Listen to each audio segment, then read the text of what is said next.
Hey Covington, I'm Tana Fogel. I'm one of the tri-chairs of the Poor People's Campaign for Kentucky. One of the other tri-chairs is here. Her name is Pam McMichael. I don't know where she is. I saw a finger. She should be over here, but wherever she is. There's Pam McMichael down here. We are happy to be in Covington for the We Can Do More tour, based here in front of Mitch McConnell's office, the senator for Kentucky. Why did we choose this spot? Because he can make decisions for Kentucky. And I'm going to turn it over to Pastor Tracy, and then I will be back in just a moment. Do your thing, Pastor. Good afternoon. I'm Pastor Tracy Sigmund with First Church Disciples of Christ in Covington. Yeah. Woo! I want to welcome you on behalf of the Northern Kentucky chapter of the Poor People's Campaign, a national call for moral revival. We have been organizing together for less than a year in this area, and we are so glad to welcome the More Tour to Northern Kentucky. The More Tour has come to Kentucky to shed light on the evils of systemic racism, poverty, the war economy, ecological devastation, and the nation's distorted moral narrative, which work together to oppress the people. Today we will shed light on how these evils are impacting the people of Kentucky. Kentucky is the 5th poorest state in the U.S. 46% of Kentuckians are poor or low income, a total of 2 million people. And of the 50 lowest wealth counties in America, 11 are in Kentucky. We are here at Senator McConnell's office to highlight 2 specific issues that he refuses to do anything about: gun violence and health care. Senator McConnell has said he will not allow gun control legislation to come to the floor unless he thinks the president will sign it. Senator McConnell has also said he will not consider health care legislation until after the 2020 election. He has repeatedly tried to repeal the Affordable Health Care, which has significantly reduced the uninsured rate and covers people like me who don't get health care through our jobs. That ain't right. Amen. That ain't right. That ain't right. That ain't right. That ain't right. That ain't right. That ain't right. That ain't right. That ain't right. And Mitch, you have to do more. Yes. Yes. Do more, Mitch. Even though we're going to have 2 speakers, we are here to talk about all the evils.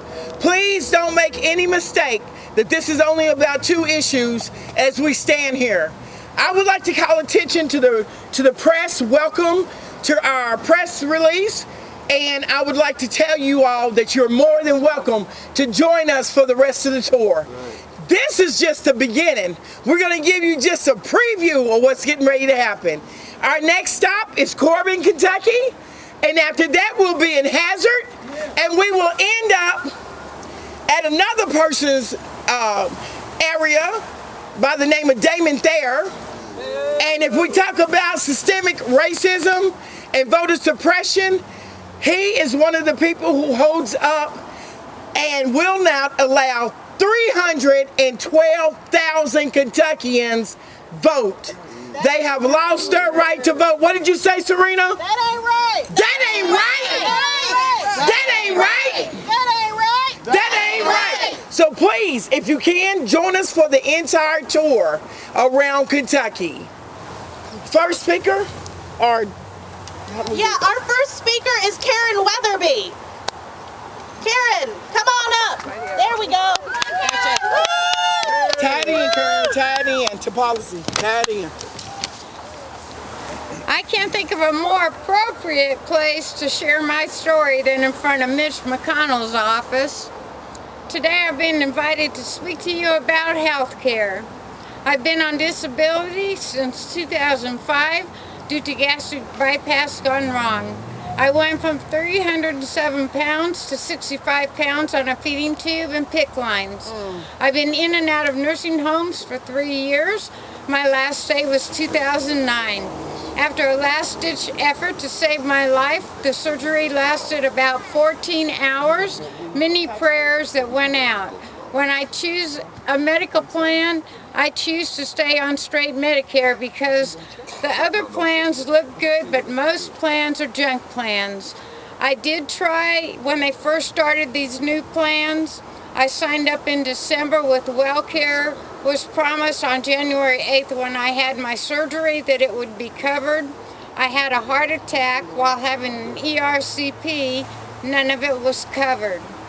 So I have disability with special needs, but because I have the special needs, I'm allowed to change at any time of the year. But most people only have an open enrollment once a year.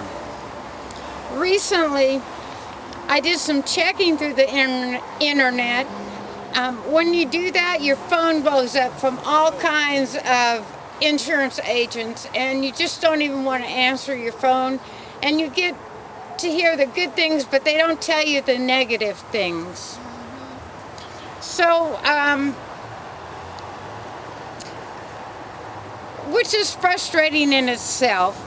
But what I found is St. Elizabeth has a monopoly on northern Kentucky. And if people would check when they take out one of these special plans, which I call junk plans, it looks good because they don't have to pay an insurance premium. It looks good because they can go to their primary doctor for free. But most of us need to go to specialists. And to go to a specialist, it costs about $50. And when you're a senior citizen on low income and you get sick, you don't have $50 to go, so you suffer. So I consider that what happens if you stay on Medicare is Medicare, the hospital, the doctor, they bill Medicare. Medicare sends them back a letter and the recipient back a letter and explains to them that Medicare will only pay this amount and the patient will only pay that amount. So really, you come out ahead doing that 20% copay. What do you need Mitch McConnell to do? What do you need Mitch? That's why we need to focus. What do you need him to do? So I need Mitch McConnell to change.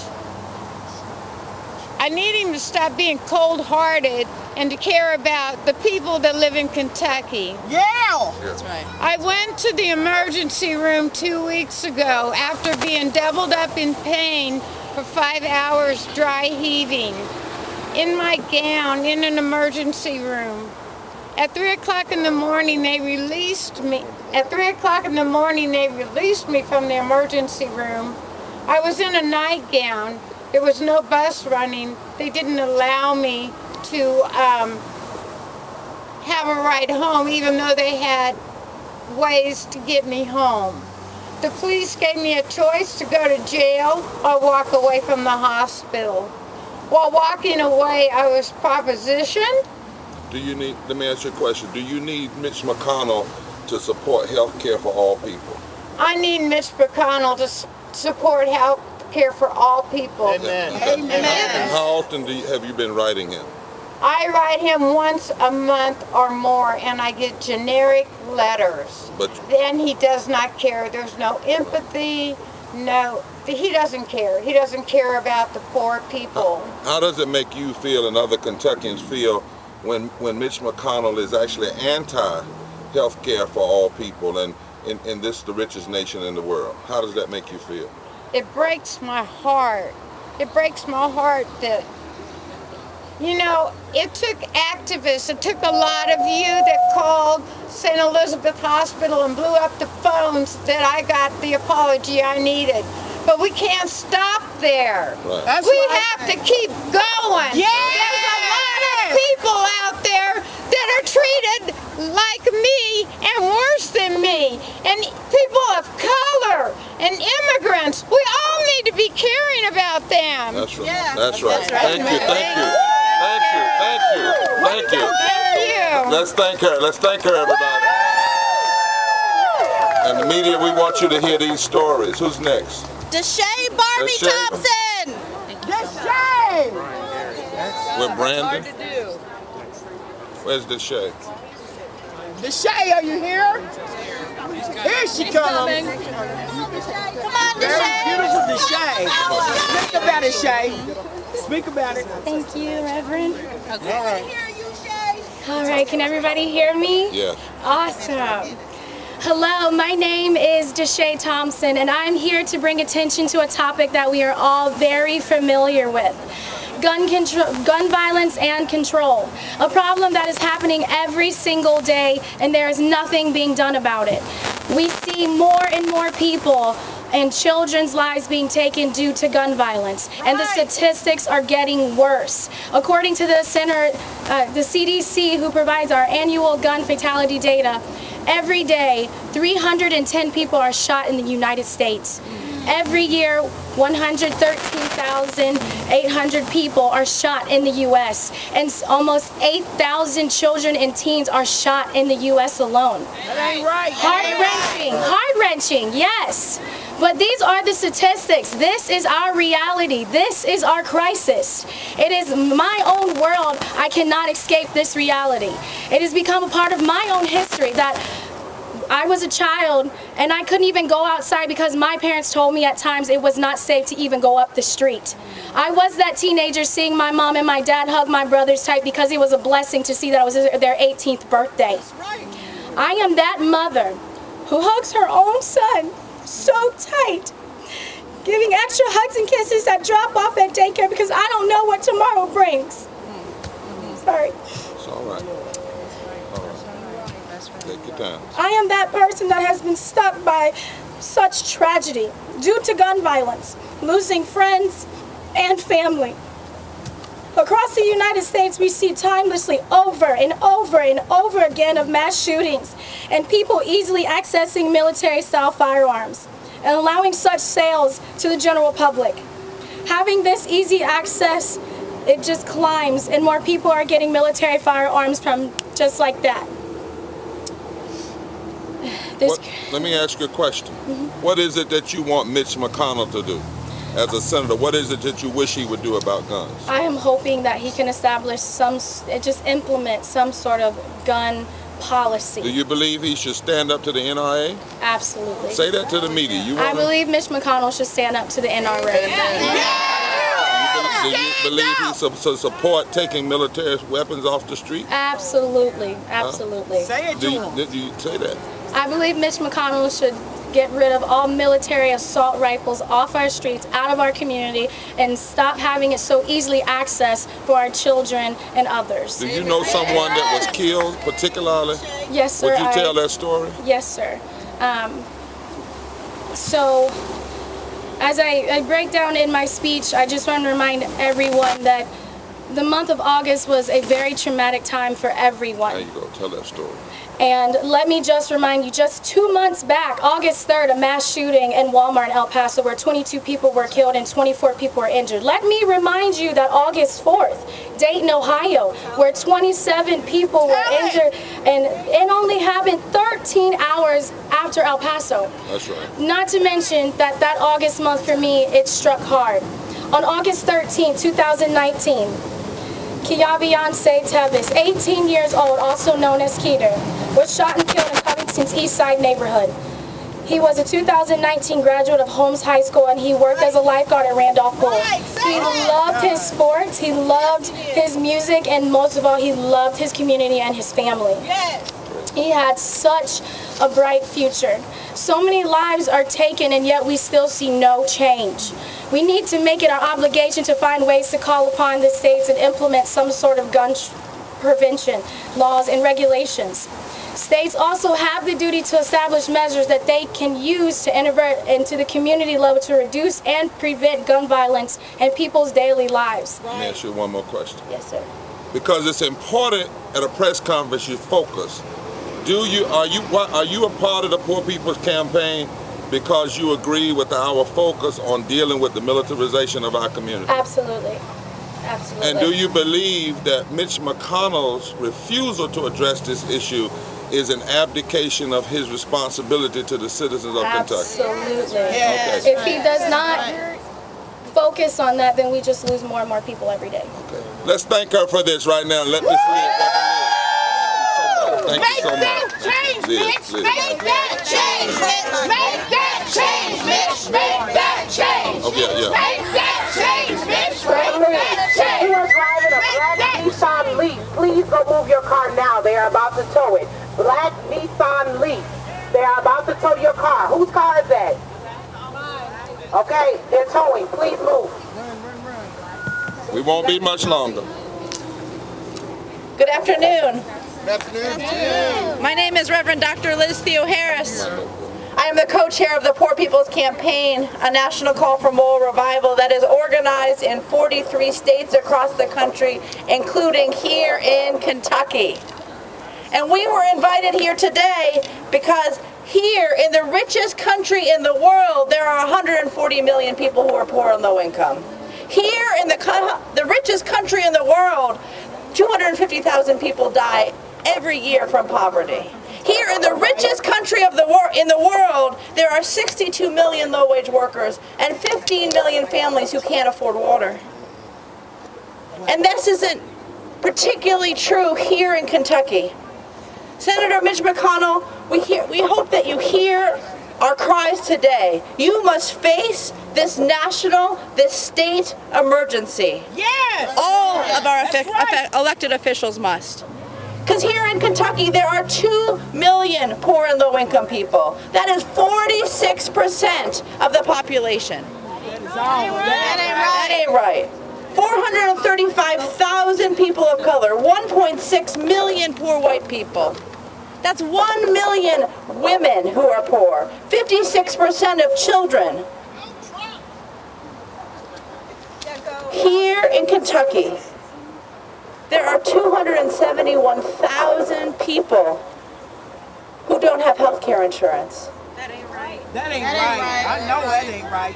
There are 1/3 of all the communities are at risk of not being able to afford water.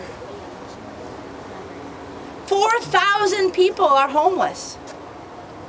And almost 1 million people work for less than a living wage.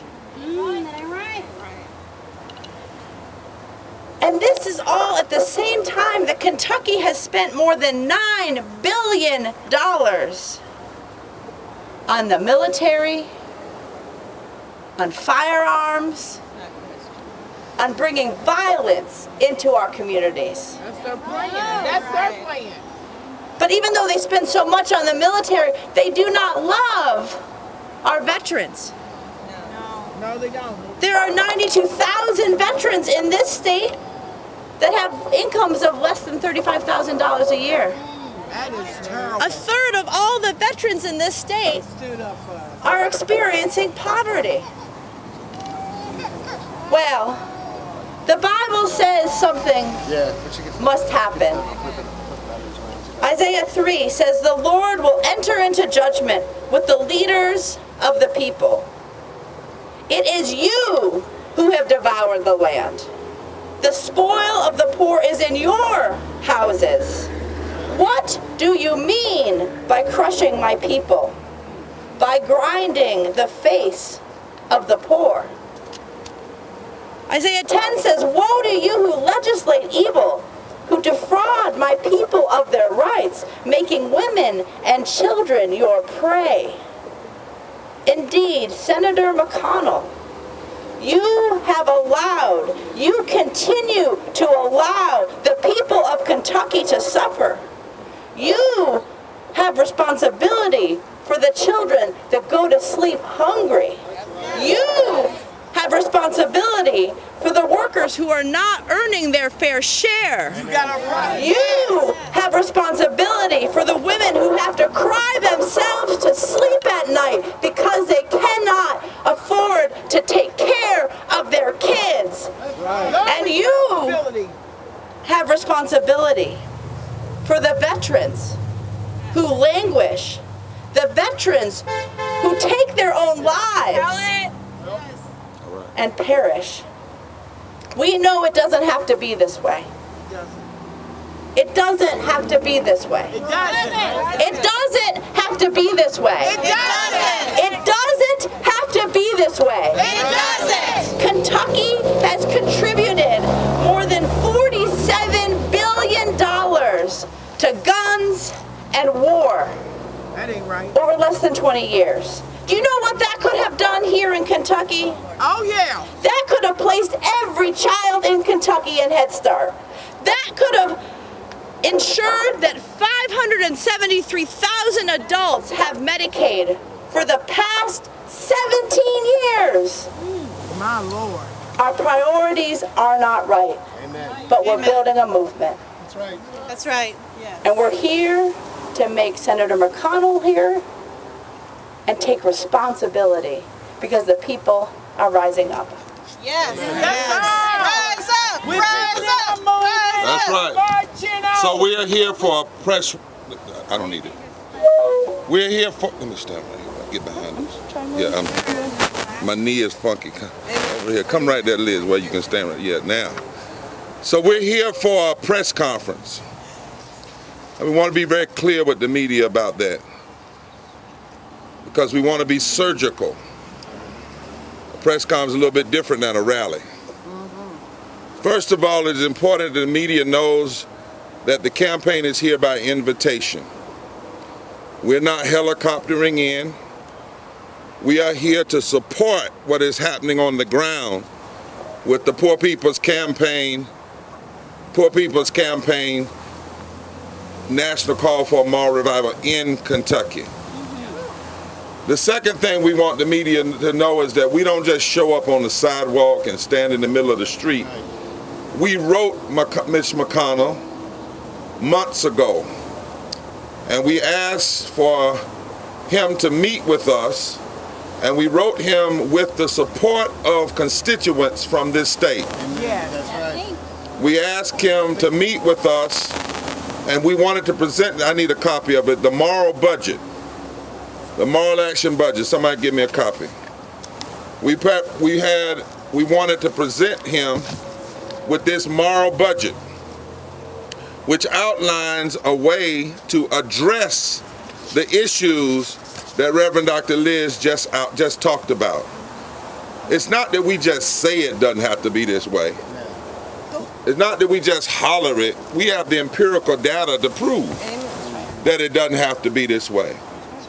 We wrote him, and we wrote the Democratic leader. We wrote the House Republicans and the Speaker of the House.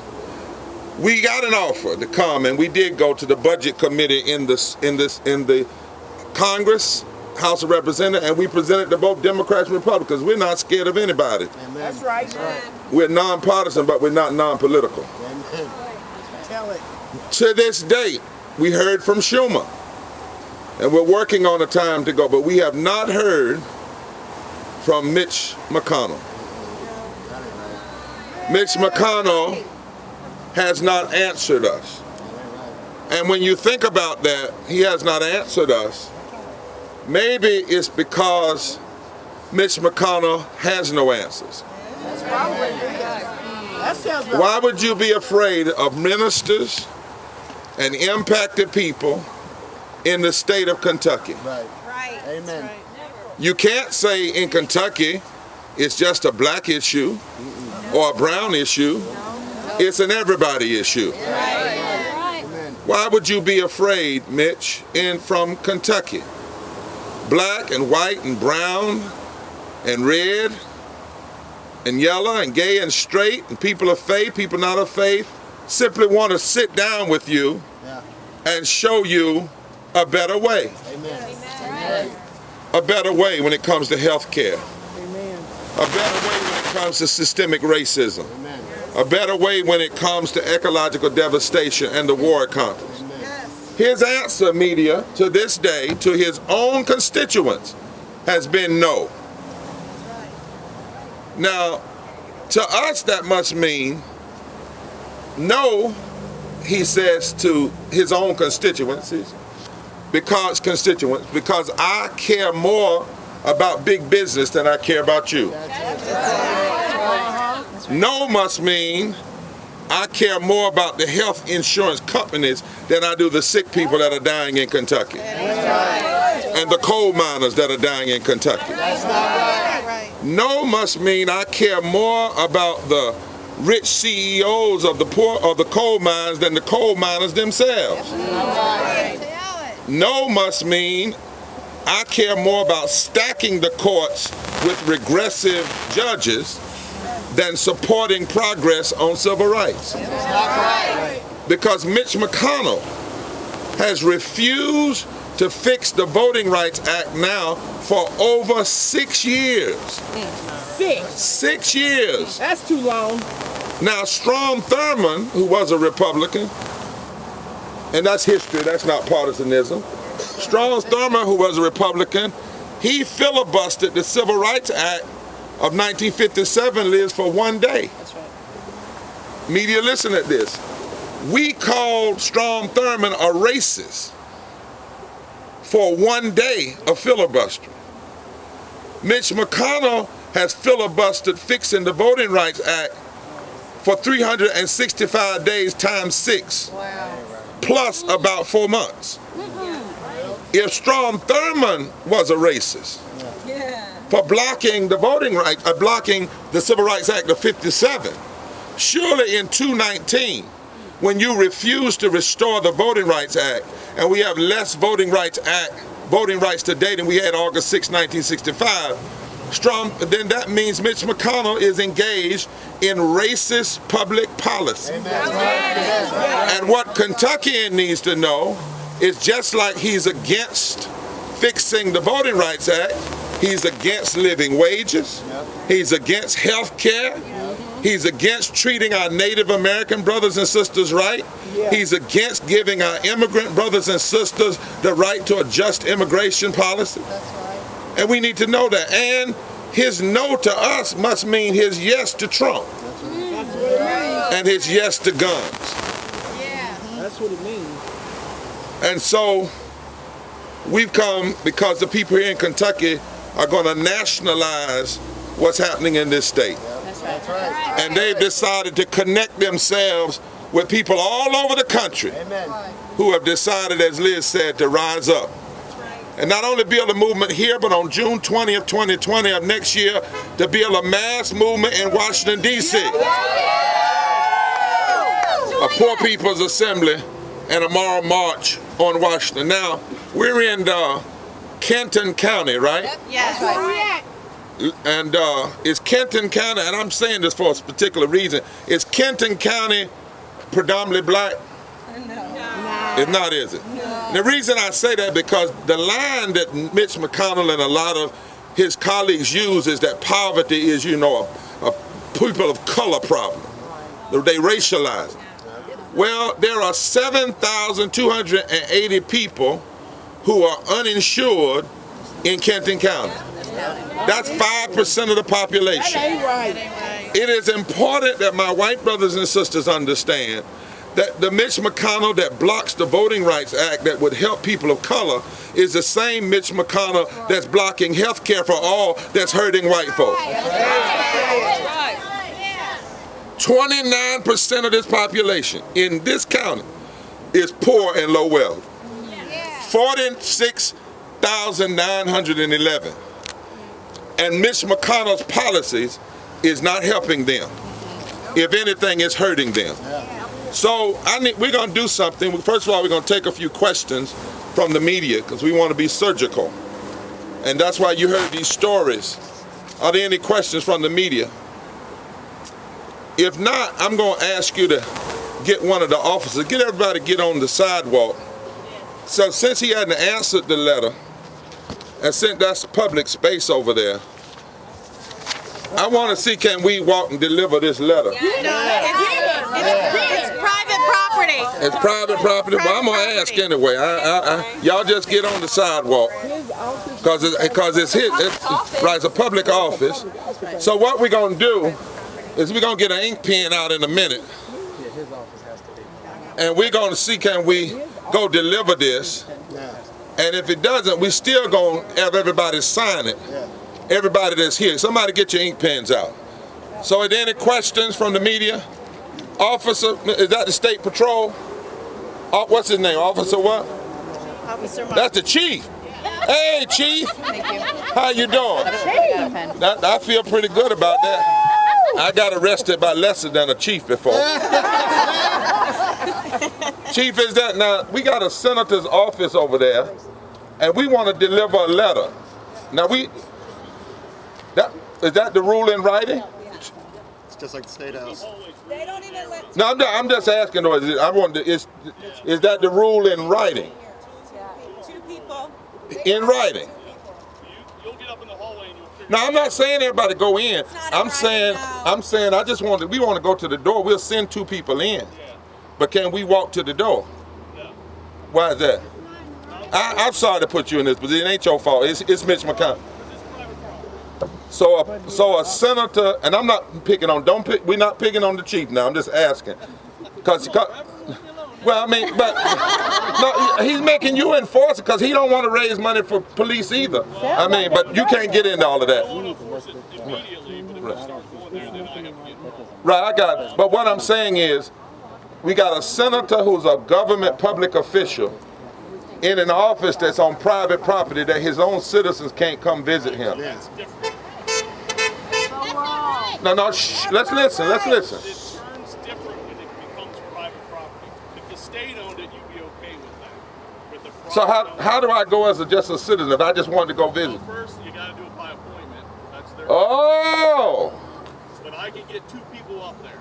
Okay. Well, he ignored us. See, I want you to tell we wrote him, right, and we signed it, yeah, and he ignored us. So we asked for an appointment. What do you do when you ask for an appointment? Yeah, I don't know either. So if I start walking that way, you'll just tell me to stop at the private point. Okay. Well, security's going to tell you to stop. He said he'll take you up there. Homeland security guy down there. Okay. Well, let me walk and see. Let them tell me, and then we ain't gonna knock them over. We'll come back. And then if they don't let us go, we're going to get 2 folk to go up there. Yeah, you let him tell. Let's go, y'all. No. Listen. What I'm trying to get us to understand is see, you can't always agree to rules that aren't even in your Constitution. You should not have to have an appointment to come see your U.S. Senator. Your U.S. Senator should not be in an office on private space. I would be willing to guarantee you that the lobbyists don't do that. And the rule about 2 is it ain't in no rule. So what we're going to do is we're going to test it. Now, we're not trying to get arrested today, but we need to test it. So can we line up and test it? All right. Now, we need some Kentuckians to lead us to test it. And we don't need to sing. We don't need to do nothing. We just need to be our bodies. Let our bodies. Which way we going? We're just trying to go in and deliver a letter, members of the media.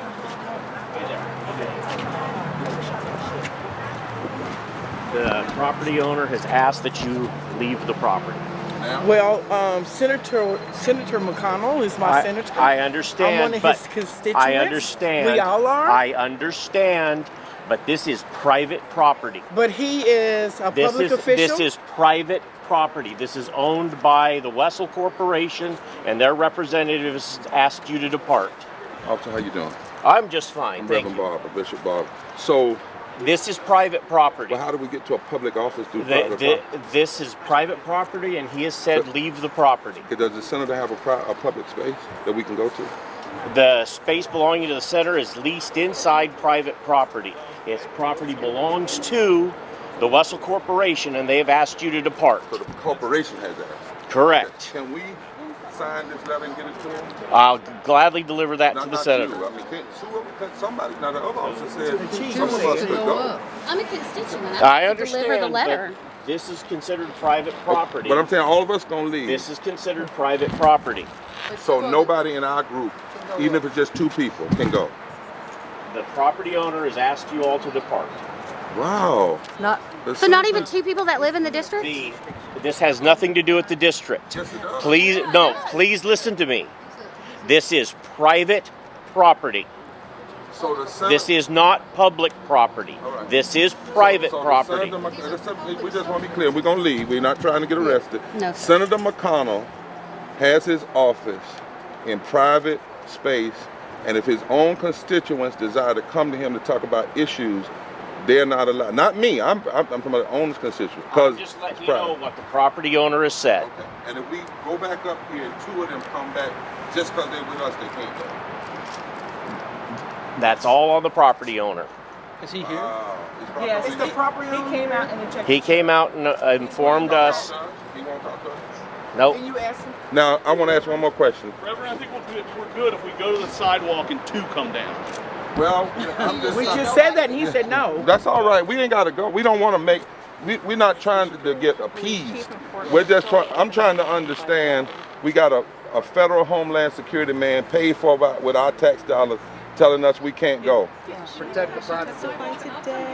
No, that's not. These are constituents, honey. They want to be in that senator's office. Okay, we're gonna go back. We're not disrupting, but we'll go back. I'm just saying, please go back up and I'll take your message and pass it on. He needs to put his office. Y'all tell him. Y'all from You better believe it. What we need Senator McConnell to do, because I'm a constituent, we need him to move out of this building because we don't have access to him. We pay taxes for him to be here, and we are asking. Two are coming back. Are you the senior person in his office? I am from his office. Are you the senior person? I am not. Can you send the senior person in his office? Exactly what do you need from us is what I'm asking. Answers. Okay, then let's. Well, if you're a constituent, I would like to make an appointment with you, and you can sit down with our lead person and talk to them. Is that a procedure any day of the week? We've tried. And so we tried, and we haven't. We went to D.C. and wrote. He never responded. He never responded. No, I don't want because if you want to go get your calendar, you can sign us all up. Well, yeah, if you give me your information, I will definitely do that. I mean, ma'am, listen. Okay. We don't want to put you in this. It is a shame that a senator who went out and elected people would send a secretary down to appease and I say that with the but hear me out. Can you just hear me? And it's paid for by public. It is, but we only have two of us, and when she's not in the office, I can't have you come. Oh, and that's why we do appointments so that she can sit down and talk to him. We wrote him. These folk wrote him. We asked for meetings in D.C. When he ran for office, he went all out into the community, everywhere. Nobody said you can't come. Democrat. Now he sends you down in a place. I'm not knocking you. My mother does what you do. I understand. Let me finish. You're doing it, and I'm not knocking you. I'm talking about him. I said it's a shame on him. And he's a senator. He affects my life, and I'm in North Carolina, but he really affects these folks' lives. He's got a man paid for by our tax dollars. Two of them telling us that we can't go in his office, even two people, and only by appointment. And we know that that's not always the case. But what we'll do is we're gonna go back this time, and we'll sign the letter. Do you have a petition or something? No, we got more than he's got it, but we're gonna send something to him. Okay. But we want to see the policy person, whoever that is, this year. Okay. If you'll go up on the sidewalk, I will send her. But no, we not. Listen, ma'am, we're not going back today to have an outside. See, some of us come from places where we had to go to the back door. We're not doing that. We're not having an outside meeting. No, I'm just asking you not to disrupt any of the other businesses. That's why I'm asking you. Just go up there and Don't count on this. Thank you. That's Y'all come on. Now we can holler. Ain't gonna let nobody turn